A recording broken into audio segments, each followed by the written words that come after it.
അന്താരാഷ്ട്ര രാഷ്ട്രീയ ഭൂപടത്തിൽ വലിയ ചലനങ്ങൾ സൃഷ്ടിച്ചുകൊണ്ട് അമേരിക്കയുമായുള്ള നയതന്ത്ര ബന്ധം പുനഃസ്ഥാപിക്കുന്നതിനായി ഇറാൻ മുന്നോട്ട് വെച്ച പുതിയ ത്രിതല കർമ്മ പദ്ധതി ആഗോളതലത്തിൽ വലിയ ചർച്ചകൾക്ക് തുടക്കമിട്ടിരിക്കുകയാണ്.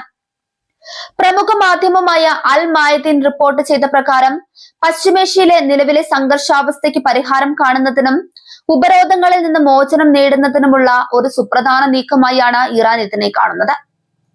ഇറാന്റെ ഈ പുതിയ നിർദ്ദേശത്തിലെ ഒന്നാം ഘട്ടം എന്നത് തങ്ങളുടെയും ഒപ്പം സഖ്യകക്ഷിയായ ലെബനന്റെയും സുരക്ഷയുമായി ബന്ധപ്പെട്ടതാണ്. ഇറാനും ലെബനനുമെതിരെ അമേരിക്കയുടെയും ഇസ്രയേലിന്റെയും ഭാഗത്തു നിന്നുണ്ടാകുന്ന സൈനികമായ കടന്നുകയറ്റങ്ങളും ആക്രമണങ്ങളും പൂർണ്ണമായും അവസാനിപ്പിക്കണമെന്നതാണ് ഇതിലെ പ്രധാന ആവശ്യം. ഇതിനായുള്ള കൃത്യമായ ഉറപ്പുകൾ ലഭിച്ചാൽ മാത്രമേ അടുത്ത ഘട്ടത്തിലേക്ക് കടക്കുകയുള്ളൂ എന്ന് ഇറാൻ വ്യക്തമാക്കുന്നു. രണ്ടാം ഘട്ടം ലോകത്തിന്റെ സാമ്പത്തിക നട്ടെല്ലായ ഹോർമുസ് കടലിടുക്കിന്റെ സുരക്ഷയെയും നിയന്ത്രണത്തെയും സംബന്ധിച്ചിട്ടുള്ളതാണ്. ഒമാന്റെ മധ്യസ്ഥതയിൽ ഹോർമുസ് കടലിടുക്കിലെ ഗതാഗതവും സുരക്ഷയും സംബന്ധിച്ച് പുതിയൊരു ഏകോപനം രൂപീകരിക്കാനാണ് ഇറാൻ ലക്ഷ്യമിടുന്നത്. ആഗോളതലത്തിൽ വിതരണം ചെയ്യപ്പെടുന്ന പെട്രോളിയം ഉൽപ്പന്നങ്ങളുടെ ഗണ്യമായ പങ്കും കടന്നുപോകുന്ന ഈ പാതയുടെ നിയന്ത്രണത്തിൽ ഒരു ധാരണയിലെത്തുന്നത് ലോക വിപണിയിൽ തന്നെ വലിയ മാറ്റങ്ങൾ വരുത്തും. മൂന്നാം ഘട്ടത്തിലാണ് ലോകം ഏറെ കാത്തിരിക്കുന്ന ഇറാന്റെ ആണവ പദ്ധതികളെ കുറിച്ചുള്ള ചർച്ചകൾ നടക്കുക. ആദ്യ രണ്ട് ഘട്ടങ്ങളിലും പുരോഗതി ഉണ്ടായാൽ മാത്രമേ ആണവ വിഷയത്തിൽ കൂടുതൽ വിട്ടുവീഴ്ചകൾക്ക് ഇറാൻ തയ്യാറാകൂ എന്നാണ് ഇതിലൂടെ മനസ്സിലാക്കേണ്ടത്. ആണവായുധങ്ങൾ എന്നതിലുപരി സമാധാനപരമായ ആവശ്യങ്ങൾക്കാണ് തങ്ങൾ ഇത് ഉപയോഗിക്കുന്നതെന്ന് ഇറാൻ ആവർത്തിക്കുമ്പോഴും അമേരിക്കയും ഇസ്രയേലും ഇത് സംശയത്തോടെയാണ് കാണുന്നത്. ഈ നിർണായക നിർദ്ദേശങ്ങൾക്കിടയിലാണ് ഇറാൻ വിദേശകാര്യമന്ത്രി അബ്ബാസ് അരാഗ്ചി മോസ്കോയിലേക്ക് അടിയന്തര യാത്ര തിരിച്ചത് എന്നത് ശ്രദ്ധേയമാണ്. റഷ്യൻ പ്രസിഡന്റ് വ്ളാഡിമിർ പുടിനുമായി അദ്ദേഹം നടത്തുന്ന കൂടിക്കാഴ്ചയ്ക്ക് വലിയ രാഷ്ട്രീയ പ്രാധാന്യമുണ്ട്. അമേരിക്കയുമായുള്ള ചർച്ചകളിൽ പുടിന്റെ പിന്തുണയും ഉപദേശവും തേടുക എന്നതാണ് അരാഗ്ചിയുടെ പ്രധാന ലക്ഷ്യം. റഷ്യയുമായുള്ള ഈ കൂടിക്കാഴ്ചയിൽ പശ്ചിമേഷ്യയിലെ വർദ്ധിച്ചു വരുന്ന സംഘർഷങ്ങളും വെടിനിർത്തൽ സാധ്യതകളും പ്രധാന ചർച്ചാ വിഷയമാകും. അമേരിക്കൻ വിദേശ നയത്തിൽ വലിയ മാറ്റങ്ങൾ വരുത്തുന്ന ഡൊണാൾഡ് ട്രംപ് ഇറാന്റെ ഈ 3 ഘട്ടങ്ങളുള്ള ഓഫറിനോട് എങ്ങനെ പ്രതികരിക്കുമെന്നത് നിർണായകമാണ്. ഇറാനെതിരായ ഉപരോധങ്ങൾ കർശനമാക്കിയ ട്രംപ് ഇപ്പോൾ ഒരു ചർച്ചയ്ക്ക് തയ്യാറാകുമോ എന്നതാണ് വലിയ ചോദ്യം. പശ്ചിമേഷ്യയിൽ ഇസ്രയേലിന്റെ ആക്രമണങ്ങൾ കടുക്കുന്ന പശ്ചാത്തലത്തിലാണ് ഈ നയതന്ത്ര നീക്കങ്ങൾ നടക്കുന്നത് എന്നത് ശ്രദ്ധേയമാണ്. ലെബനനിൽ ഹിസ്ബുള്ളയ്ക്കെതിരെ ഇസ്രയേൽ നടത്തുന്ന നീക്കങ്ങൾ ഇറാനെ നേരിട്ട് ബാധിക്കുന്നവയാണ്. അതുകൊണ്ട് തന്നെ ചർച്ചകളിലെ ഒന്നാം ഘട്ടം ഇറാനെ സംബന്ധിച്ചിടത്തോളം ഏറ്റവും പ്രധാനപ്പെട്ടതാണ്. ഹോർമുസ് കടലിടുക്കിലെ പുതിയ ഏകോപനത്തിൽ ഒമാന്റെ പങ്ക് വളരെ വലുതാണ്.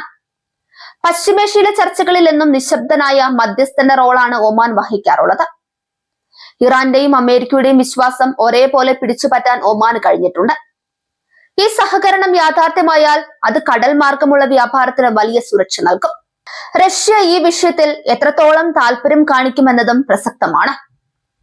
ഉക്രൈൻ യുദ്ധത്തിൽ ഇറാന്റെ ഡ്രോണുകളും ആയുധങ്ങളും റഷ്യക്ക് വലിയ സഹായമായിരുന്നു. ആ സഹായത്തിന് പകരമായി നയതന്ത്ര വേദിയിൽ ഇറാനെ പിന്തുണയ്ക്കാൻ പുടിൻ നിർബന്ധിതരായേക്കാം. ആണവ പദ്ധതിയെക്കുറിച്ചുള്ള ചർച്ചകൾ മൂന്നാം ഘട്ടത്തിലേക്ക് മാറ്റിവെച്ചതിലൂടെ ഇറാൻ ഒരു തന്ത്രപരമായ നീക്കമാണ് നടത്തിയിരിക്കുന്നത്. ആദ്യം വിശ്വസ്തത വളർത്തുക, അതിനുശേഷം കടുപ്പമേറിയ വിഷയങ്ങൾ സംസാരിക്കുക എന്നതാണ് ഇതിന്റെ രീതി. ഇസ്രായേൽ ഈ നീക്കങ്ങളെ എങ്ങനെ കാണുന്നു എന്നത് ഗൗരവകരമാണ്. ഇറാനുമായുള്ള ഏതൊരു നയതന്ത്ര കരാറും തങ്ങൾക്ക് ഭീഷണിയാണെന്നാണ് ബെഞ്ചമിൻ നെതന്യാഹുവിന്റെ നിലപാട്. അമേരിക്കയും ഇറാനും തമ്മിൽ അടുക്കുന്നത് ഇസ്രയേലിനെ ആശങ്കയിലാഴ്ത്തും. അതുകൊണ്ട് തന്നെ ചർച്ചകൾ അട്ടിമറിക്കാനുള്ള ശ്രമങ്ങൾ ഇസ്രയേലിന്റെ ഭാഗത്തു നിന്നുണ്ടാകാൻ സാധ്യതയുണ്ട്. അരാഗ്ചിയുടെ മോസ്കോ യാത്ര ഇറാന്റെ ആഭ്യന്തര രാഷ്ട്രീയത്തിലും സ്വാധീനം ചെലുത്തും. അമേരിക്കയുമായി ചർച്ചയ്ക്ക് തയ്യാറാകുന്നത് രാജ്യത്തിനുള്ളിലെ തീവ്ര നിലപാടുകാർക്കിടയിൽ പ്രതിഷേധമുണ്ടാക്കിയേക്കാം. എന്നാൽ സാമ്പത്തിക സ്ഥിതി മോശമായിക്കൊണ്ടിരിക്കുന്ന സാഹചര്യത്തിൽ ഉപരോധം മാറ്റേണ്ടത് രാജ്യത്തിന്റെ നിലനിൽപ്പിന് അത്യാവശ്യമാണെന്ന് ഭരണകൂടം തിരിച്ചറിയുന്നു. റഷ്യൻ സന്ദർശനത്തിനിടെ അരാഗ്ചി വെടിനിർത്തൽ കാര്യങ്ങളിൽ ഊന്നൽ നൽകുന്നുണ്ട്. ഗാസയിലും ലെബനനിലും തുടരുന്ന സംഘർഷങ്ങൾ അവസാനിക്കുന്നത് ഇറാന് വലിയ ആശ്വാസമാകും. ത്രിതല പദ്ധതിയിലെ ഓരോ ഘട്ടവും പരസ്പര ബന്ധിതമാണ്. ഒന്നാം ഘട്ടത്തിലെ സൈനിക സുരക്ഷ രണ്ടാം ഘട്ടത്തിലെ സാമ്പത്തിക സുരക്ഷയിലേക്ക് നയിക്കുന്നു. ഇത് രണ്ടും ശരിയായാൽ മാത്രമേ മൂന്നാം ഘട്ടത്തിലെ ആണവ നിരായുധീകരണം എന്ന ലക്ഷ്യത്തിലേക്ക് എത്താൻ കഴിയുള്ളൂ. അമേരിക്കൻ തെരഞ്ഞെടുപ്പിന് ശേഷമുള്ള ട്രംപിന്റെ മനോഭാവം ഇപ്പോൾ ആർക്കും പ്രവചിക്കാൻ കഴിയില്ല.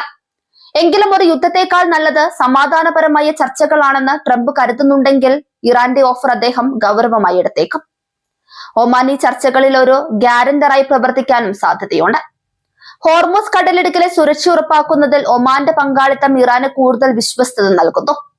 പാശ്ചാത്യ രാജ്യങ്ങൾക്കും ഒമാന്റെ സാന്നിധ്യം ആശ്വാസകരമാണ്. റഷ്യൻ മാധ്യമങ്ങൾ അരാക്ചിയുടെ സന്ദർശനത്തെ വലിയ പ്രാധാന്യത്തോടെയാണ് റിപ്പോർട്ട് ചെയ്യുന്നത്. പാശ്ചാത്യ ശക്തികൾക്കെതിരായ ഒരു ഐക്യനിരയുടെ ഭാഗമായിട്ടാണ് റഷ്യ ഇതിനെ അവതരിപ്പിക്കുന്നത്. ആണവ കരാറിനെ കുറിച്ചുള്ള ചർച്ചകൾ അവസാനം നടക്കുമെന്ന് പറയുന്നത് ഒരു സേഫ്റ്റി വാൽവ് പോലെയാണ്. ഇറാൻ തങ്ങളുടെ ആണവ പദ്ധതികൾ തൽക്കാലം തുടരാനും സമയം വരുമ്പോൾ അത് ചർച്ചാ വിഷയമാക്കാനും ഇതിലൂടെ സാധിക്കുന്നു. അമേരിക്ക ഇത് അംഗീകരിക്കുമോ എന്നതാണ് പ്രധാന തടസ്സം. ഇറാന്റെ ഈ നീക്കം മേഖലയിലെ മറ്റ് അറബ് രാഷ്ട്രങ്ങളെയും ചിന്തിപ്പിക്കും. സൗദി അറേബ്യയും UAEയും ഇറാന്റെ ഈ പുതിയ സമീപനത്തെ സസൂക്ഷ്മം നിരീക്ഷിക്കുന്നുണ്ട്. മേഖലയിൽ സമാധാനം ഉണ്ടാകുന്നത് എല്ലാ രാജ്യങ്ങളുടെയും സാമ്പത്തിക വളർച്ചയ്ക്ക് അത്യാവശ്യമാണ്. അരാച്ചി മോസ്കോയിൽ നിന്ന് എന്ത് സന്ദേശവുമായി തിരിച്ചെത്തുമെന്നത് ലോകം ഉറ്റുനോക്കുന്നു.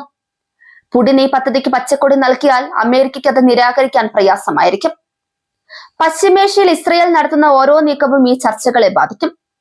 വെടിനിർത്തൽ നടപ്പിലായാൽ ഇറാന്റെ ഓഫർ കൂടുതൽ ഗൗരവത്തോടെ കാണാൻ അന്താരാഷ്ട്ര സമൂഹത്തിന് സാധിക്കും. ത്രിതല പദ്ധതിയിലെ വിജയത്തിനായി ഇറാൻ തങ്ങളുടെ രഹസ്യ നയതന്ത്ര ചാനലുകളും സജീവമാക്കിയിട്ടുണ്ട്. ഇറാന്റെ ഈ ത്രിതല പദ്ധതിയും അരാക്ചിയുടെ മോസ്കോ സന്ദർശനവും ലോകത്തിന് പുതിയൊരു പ്രതീക്ഷ നൽകുന്നു. സംഘർഷഭരിതമായ പശ്ചിമേഷ്യയിൽ സമാധാനത്തിന്റെ ഒരു വാതിൽ തുറക്കാൻ ഇത് സഹായിച്ചേക്കാം. ട്രംപും പുടിനും ഈ വിഷയത്തിൽ എങ്ങനെ സഹകരിക്കുമെന്നതിനെ ആശ്രയിച്ചിരിക്കും ഇനിയുള്ള നീക്കങ്ങൾ.